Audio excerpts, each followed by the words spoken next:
नमस्कार, मैं हूं आपके साथ गौरव राजेंद्र। बुलेटिन की शुरुआत करते हैं। मुख्यमंत्री लाडली बहना योजना की 1.27 करोड़ लाभार्थी बहनों के लिए खुशखबरी है।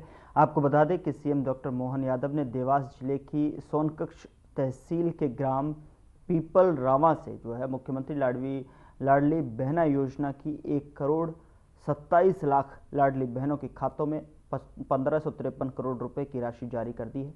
आपको बता दें कि लाडली बहना योजना एमपी की महिलाओं के लिए चलाई जा रही बड़ी योजनाओं में से एक है। इसे पिछली शिवराज सरकार द्वारा मई 2023 में शुरू किया गया था। पहले 1000 रुपये दिए जाते थे, लेकिन अब 1250 रुपये महीने के हिसाब से महिलाओं का सालाना 15,000 रुपये मिलते हैं। आमतौर पर हर महीने की 10 तारीख को योजना की किस्त जारी की जाती है। हालांकि कभी कभी त्योहारों और स्पेशल मौके को देखते हुए समय से पहले भी किस्त जारी कर दी जाती है।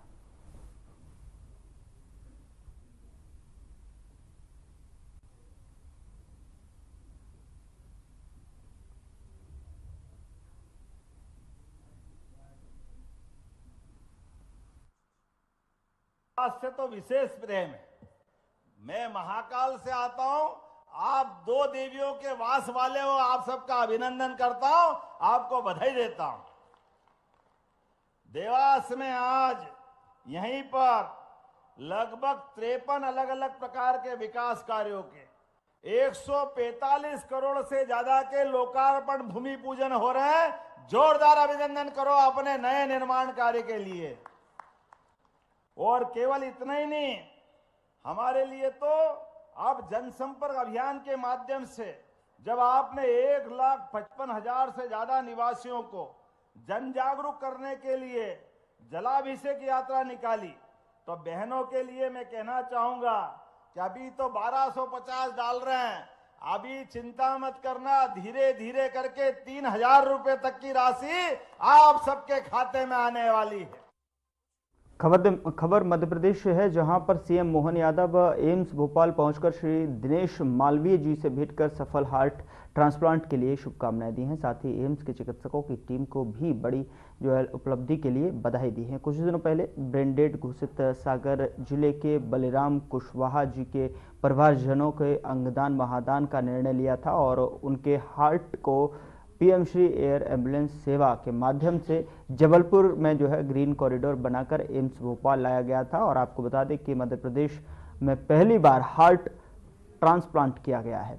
आज दिनेश जी से भेंट कर उनके स्वास्थ्य के संबंध में विस्तार से चर्चा की। यह आनंद की बात है कि वह स्वस्थ अनुभूत कर रहे हैं और उन्हें कल डिस्चार्ज कर दिया जाएगा। मैं बाबा महाकाल से उनके शीघ्र पूर्णतः स्वस्थ होने की प्रार्थना करता हूँ।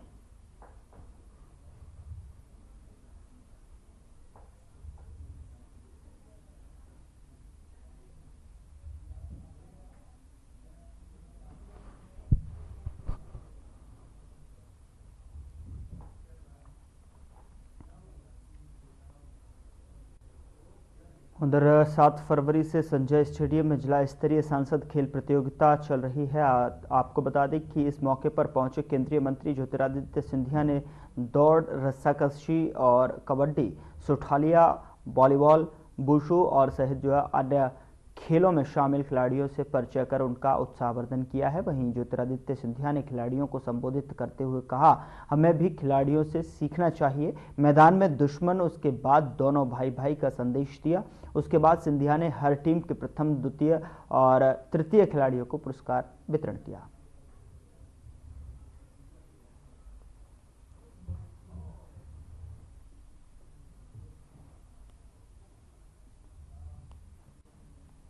उधर प्रयागराज महाकुंभ में सभी सम्मानित संत महंत की सहमति पर राष्ट्रीय कथावाचक आचार्य देव मुरारी बापू को अंतर्राष्ट्रीय धर्माचार्य पद पर नियुक्त किया गया और इसी क्रम में निर्मोही अखाड़ा में संत सम्मान कार्यक्रम और आचार्य देव मुरारी बापू का अभिनंदन कार्यक्रम रखा गया। और आपको बता दें कि सामूहिक रूप से सभी सम्मानित संत और महंतों ने आचार्य देव मुरारी बापू का माल्यार्पण कर सम्मानित किया और बधाई दी। और इस मौके पर देव मुरारी बापू ने कहा कि हम निर्मोही अखाड़ा की परंपरा का निर्वहन करते हुए अखाड़ा के धार्मिक, सांस्कृतिक और आध्यात्मिक परंपरा को मजबूत करते हुए देश विदेश में सनातन धर्म का प्रचार प्रसार करेंगे। साथ ही ये घोषणा की कि आज से हम निर्मोही अखाड़ा के संत गिने जाएंगे और हमारे अतीत गुरु महंत राजेंद्र दास हो।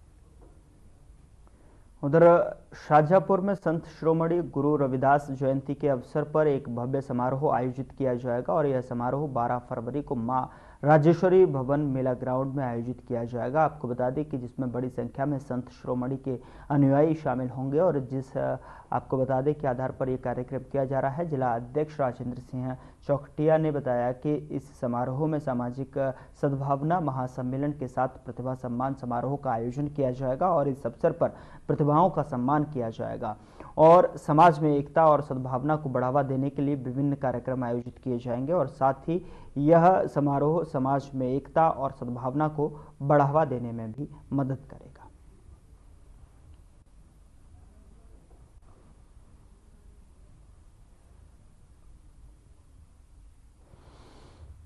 परंपरा के महान योगी परम पारस संत शिरोमणि गुरु रविदास जी महाराज की जो पावन जयंती दिनांक 12 फरवरी 2025 वार बुधवार जो जिला मुख्यालय शाजापुर पर भव्य पैमाने पर मनाई जा रही है, जिसमें समाज के सभी प्रबुद्धजनों का जिन्होंने मानवतावादी विचार को लेकर जो कार्य किया है, जिन्होंने समाज के लिए जो कार्य किया है, उन सभी लोगों का सम्मान है और साथ ही साथ जो बच्चे हैं, जो प्रतिभावान छात्र छात्राएँ हैं, उनका भी सम्मान रखा गया है। जो टॉप 10 रहे हैं जो लास्ट ईयर में, उनका सम्मान रखा गया है।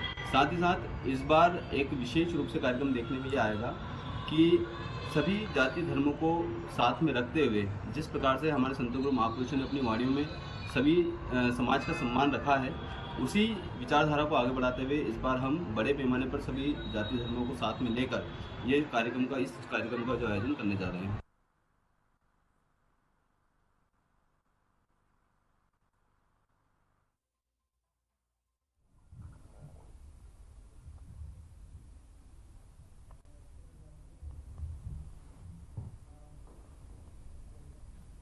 उधर शाजापुर परीक्षा पे चर्चा कार्यक्रम का सीधा प्रसारण शाजापुर के सरदार वल्लभ भाई पटेल सीएम राइज स्कूल और उत्कृष्ट विद्यालय में दिखाया गया। आपको बता दें कि जहां बड़ी संख्या में छात्र छात्राएं शामिल हुए और पीएम नरेंद्र मोदी को सुना और इस कार्यक्रम का उद्देश्य छात्रों को परीक्षा के तनाव से निपटने के लिए अहम दिशा निर्देश प्रदान करना था। पीएम मोदी ने छात्रों को संबोधित करते हुए कहा कि परीक्षाएं अंत नहीं बल्कि एक शुरुआत है। उन्होंने छात्रों को तनाव से निपटने के लिए कई अहम सुझाव दिए और उन्होंने कहा कि छात्रों को अपने लक्ष्यों पर ध्यान केंद्रित करना चाहिए और तनाव से निपटने के लिए योग, ध्यान और खेल जैसी गतिविधियों में शामिल होना चाहिए।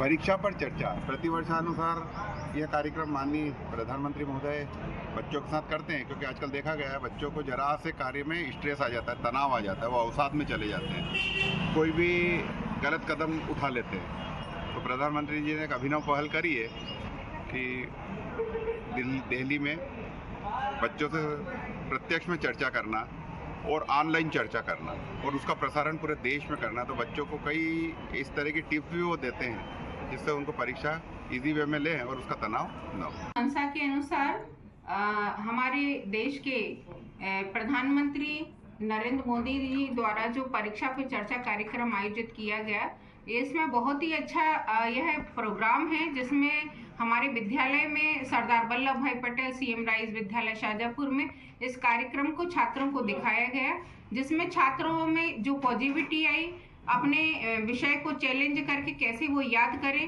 अच्छे वातावरण में कैसे तनाव से मुक्त रहें, ऐसी सारी बातें जो मोदी जी ने बताई हैं निश्चित अमल करने योग्य हैं। साथ ही उन्होंने पालकों को और शिक्षकों को भी संबोधित किया है कि इस समय में हम छात्रों की मदद कैसे कर सकते हैं। आपका नाम? मैं सविता सोनी, वाइस प्रिंसिपल सरदार वल्लभ भाई पटेल सीएम राइज विद्यालय शाजापुर।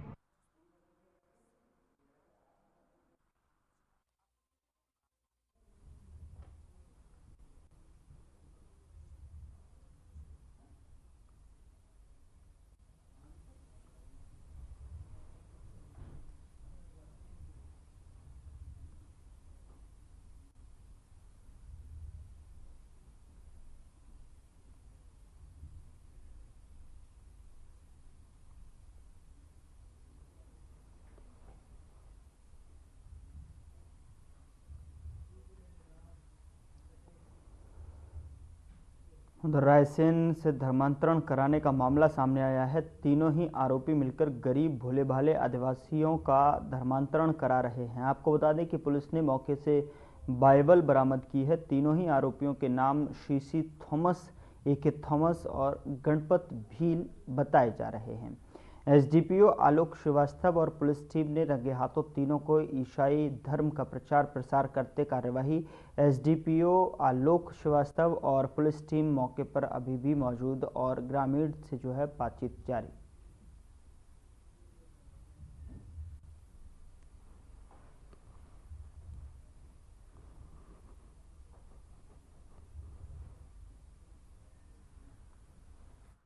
इसमें 3 आरोपियों को अभिरक्षा में लिया गया है। ये वहाँ घेटा कछार महुआ खेड़ा में आदिवासी गांव है, वहाँ पर जाकर अपना क्रिश्चियन धर्म का प्रचार प्रसार कर रहे थे तथा कुछ लोगों को धर्मांतरण के लिए प्रेरित करते मिले थे। तो उसकी सूचना यहाँ पर प्राप्त होने पर चौकी नक्तरा से पुलिस गई। वहाँ पे ये लोग गांव वालों को इकट्ठा करके और अपने धर्म का प्रचार प्रसार कर रहे थे और उनको धर्मांतरण के लिए प्रेरित कर रहे थे और प्रलोभन दे रहे थे। तो इसकी सूचना चतर सिंह आदिवासी ने थाने पर दी थी। तो उसके आधार पर अभी 295A 3/5 धार्मिक स्वतंत्रता अधिनियम 2020 के तहत 3 आरोपियों के खिलाफ कार्रवाई की गई है और उनको अभिरक्षा में लेकर पूछताछ की जा रही है। जो साहित्य मिला है उसके संबंध में जांच की जा रही है और आगे जो भी विवेचना पर तथ्य पाए जाएंगे उसके हिसाब से कार्रवाई की जाएगी। ये सूचना मिली थी काफी दिनों से, इन लोगों की लगभग 6-7 साल से इनकी इस क्षेत्र में जो है गतिविधियां चल रही थी धर्मांतरण के लिए। आज हमको सूचना मिली तो सूचना के आधार पर हम सभी लोग विश्व हिंदू परिषद बजरंग दल के कार्यकर्ता वहाँ पहुंचे तो देखा कि मौके पर जो है वो साहित्य बांट रहे थे, प्रार्थना करवा रहे थे और लोगों को प्रलोभन दे रहे थे ईसाई धर्म अपनाने के लिए। तो आज जो है वो देगांव थाने के अंदर नक्तरा में लाके इन ऊपर FIR कराई गई है 3 लोगों के खिलाफ। प्रलोभन किस तरीके का दिया? आर्थिक प्रलोभन भी दे रहे थे ये लोग कि ईसाई धर्म में जाओ, हम आपको सभी प्रकार की व्यवस्था करेंगे, शिक्षा की व्यवस्था करेंगे और दवाएं आदि हम मुफ्त देंगे।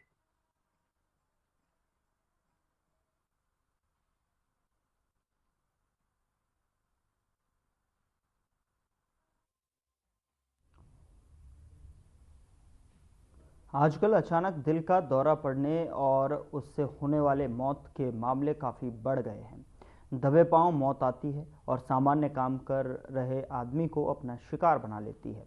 ताज़ा मामला मध्य प्रदेश के विदिशा से सामने आया है, जहां पर शादी समारोह के दौरान स्टेज पर डांस करते समय 22 वर्षीय परिणीता जैन अचानक बेहोश होकर गिर गईं, जिसके बाद उन्हें अस्पताल ले जाया गया, जहां डॉक्टरों ने मृत घोषित कर दिया। मौके पर कारण जो है मौत का कारण हार्ट अटैक बताया जा रहा है। इस घटना के बाद शादी समारोह में मातम छा गया और रस्में जल्दी पूरी कर दी गई।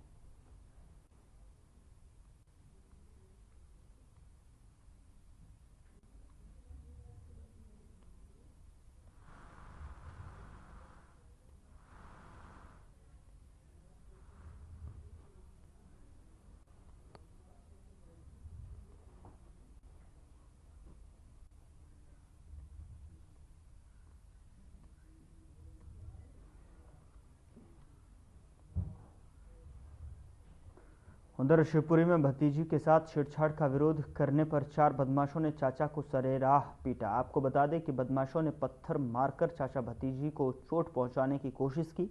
मौके पर इकट्ठा हुए लोगों ने उन्हें बचाया और इसी बीच जो है 3 बदमाश भाग निकले। एक को लोगों ने पकड़कर पुलिस के हवाले कर दिया। मामला ग्वालियर बाईपास पर हुआ है। आपको बता दें कि इसका जो वीडियो है अब सामने आया है। पुलिस ने केस दर्ज कर फरार आरोपियों को गिरफ्तार कर लिया है। वहीं विश्व हिंदू परिषद जैसे कई संगठनों ने आरोपियों का जुलूस निकालने की बात कही थी, जिस पर शिवपुरी शहर के तीनों थानों की जो पुलिस ने कड़ी सुरक्षा के बीच तीनों आरोपियों का जुलूस निकाला। बता दें कि ये जुलूस कोतवाली से लेकर राजेश्वरी रोड, गुरुद्वारा चौराहे और माधव चौक चौराहे तक निकाला गया। वहीं शहर के लोगों ने इसके लिए पुलिस को धन्यवाद दिया, तो दूसरी तरफ इस जघन्य अपराध के लिए दोषियों पर कड़ी कार्रवाई करने की बात कही।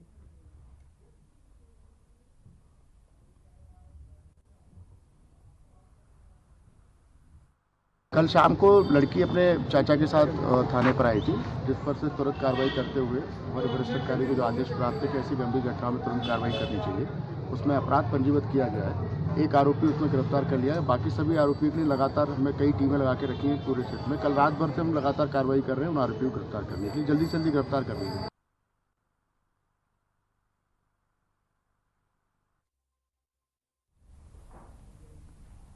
मामला भिंड जिले के सुरपुरा थाना क्षेत्र के सोनेलाल का है, जहां पर सरसों के खेत में दिव्यांग युवक का खून से लथपथ शव मिला है और शव मिलने के बाद इलाके में सनसनी फैल गई। घटना स्थल पर पुलिस पहुंची और बताया जा रहा है कि सुरपुरा थाना क्षेत्र के सोनेलाल का पूरा में रहने वाले सुरेंद्र, जो बकरियों की रखवाली के लिए बकरियों के तबेले में ही सोता था। बीती रात को भी रोज की तरह वही सोने गया था, लेकिन सुबह गांव के लोगों को उसका शव खून से लथपथ सरसों के खेत में मिला, जिसके बाद लोगों ने परिजनों को सूचना दी और परिजनों के द्वारा कयास लगाए जा रहे हैं कि अज्ञात आरोपी सुरेंद्र को बकरियों के बाड़े में से उठाकर ले गया और सरसों के खेत में जाकर हत्या कर दी।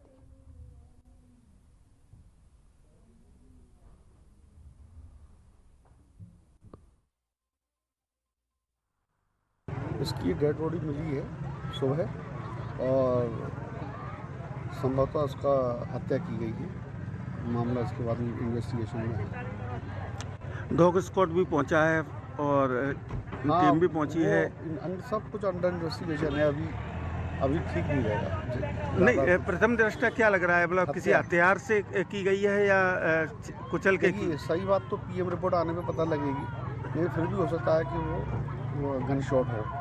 अच्छा, तो कोई रंजिश अभी तक बताई गई है परिजनों को द्वारा? कुछ सब है, सब कर रहे हैं हम लोग। खाना खा के आए थे घर से, अपनी छेरी रखते इधर प्लेटों पे आए। क्या नाम है मृतक? सुरेंद्र सिंह। तो कहाँ सब मिला है? ये सब खेत पे, इधर कोई आया सुबह लेटरिन के लिए गया, गाय बिड़ा ली, तब पड़ा इधर मिले तो उन लोगों ने बताया कि इधर कोई पड़ा है।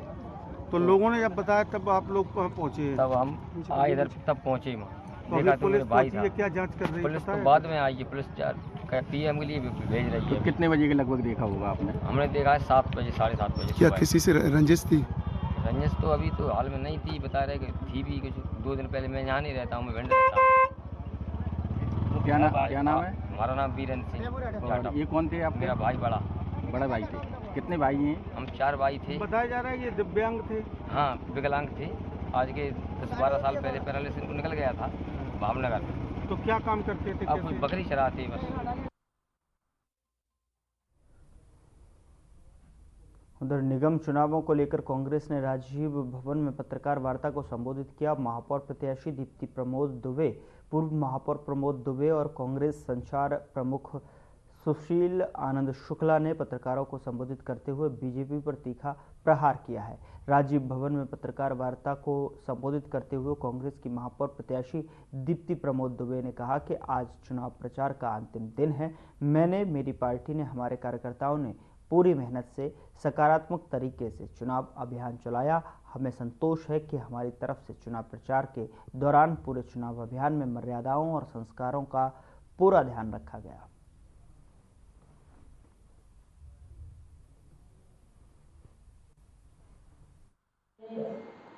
हस्बैंड प्रमोद दुबे जी भी पोस्टर की फोटो में पूरी ब्लड से फाड़े गए। ये एक कैसी, हम बोल सकते हैं कि कैसे विपक्ष की भूमिका निभा रहे हैं। सरकार है, उनके पास सारी चीजें हैं, लेकिन ये कहाँ गई जब संस्कार और संस्कृति की बात करने वाली जो भारतीय जनता पार्टी के लोग, इस समय जब खुद की बारी आती है तो ये सब चीजों को ध्यान नहीं दी जाती। हमें पूरी उम्मीद है कि हमारे कार्यकर्ता पूरे लगा के देना, मेहनत करके हमारे लिए एकजुटता के साथ मेहनत हम लोगों ने किया है। निश्चित तौर पे महापौर कांग्रेस का ही बनने जा रहे हैं।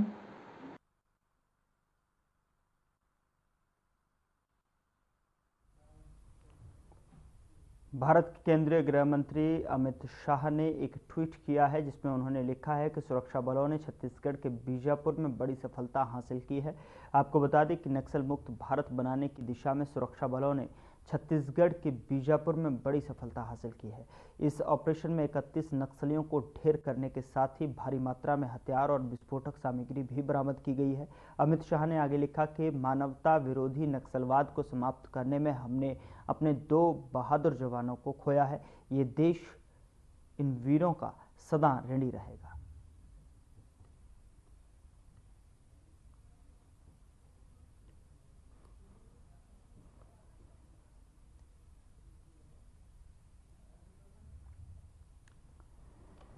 तो गृह मंत्री अमित शाह ने ट्वीट के जरिए जो है भारत एक नक्सल मुक्त जो है देश बनने की कड़ी में जिस तरीके से सुरक्षा बल लगातार ऑपरेशंस को अंजाम दे रहे हैं और नक्सलियों को ढेर कर रहे हैं, उसके तहत जो है 31 नक्सलियों को ढेर कर दिया गया है जवानों की तरफ से ऑपरेशन चलाकर।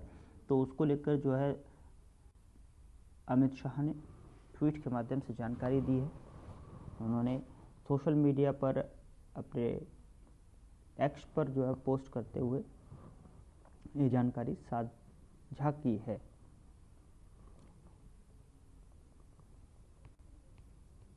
सुरक्षा बलों को सफलता मिली, जिस पर लेकर जो है गृह मंत्री अमित शाह ने ये ट्वीट कर जानकारी साझा।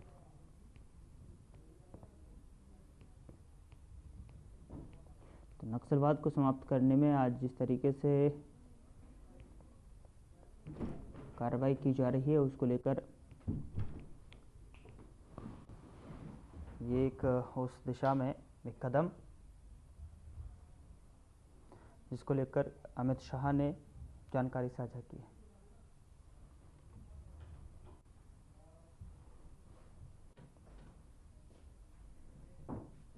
उधर जम्मू कश्मीर के मुख्यमंत्री उमर अब्दुल्ला दिल्ली दौरे पर हैं। उन्होंने केंद्रीय गृह मंत्री अमित शाह से मुलाकात की और जम्मू कश्मीर से जुड़े मुद्दों को उठाया है। आपको बता दें कि बैठक के बाद मीडिया से बात करते हुए उमर अब्दुल्ला ने बताया कि जम्मू कश्मीर का राज्य का दर्जा, सुरक्षा, वहां की स्थिति, और आपको बता दें कि हमारा बजट सत्र 3 मार्च को है, उसे लेकर जो है और शासन और तमाम चीज़ों पर गृह मंत्री अमित शाह के साथ चर्चा हुई।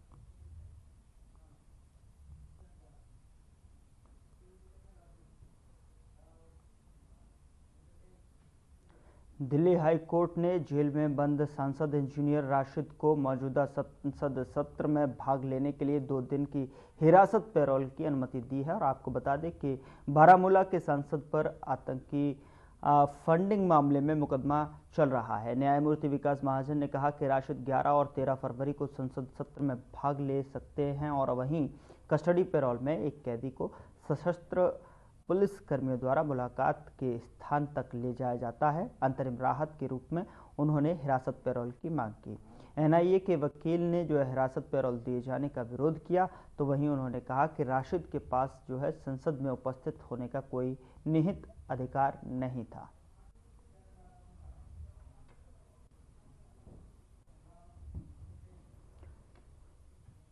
खबर प्रयागराज से है, जहां पूर्व फिल्म अभिनेत्री और साध्वी ममता कुलकर्णी ने महामंडलेश्वर पद से इस्तीफा दे दिया है। आपको बता दें कि ममता कुलकर्णी ने इंस्टाग्राम पर जो है एक वीडियो जारी कर इस बात की जानकारी दी है। ममता कुलकर्णी ने कहा कि मैं महामंडलेश्वर पद से इस्तीफा दे रही हूं। मैं 25 साल से साध्वी थी और आगे भी साध्वी ही रहूंगी।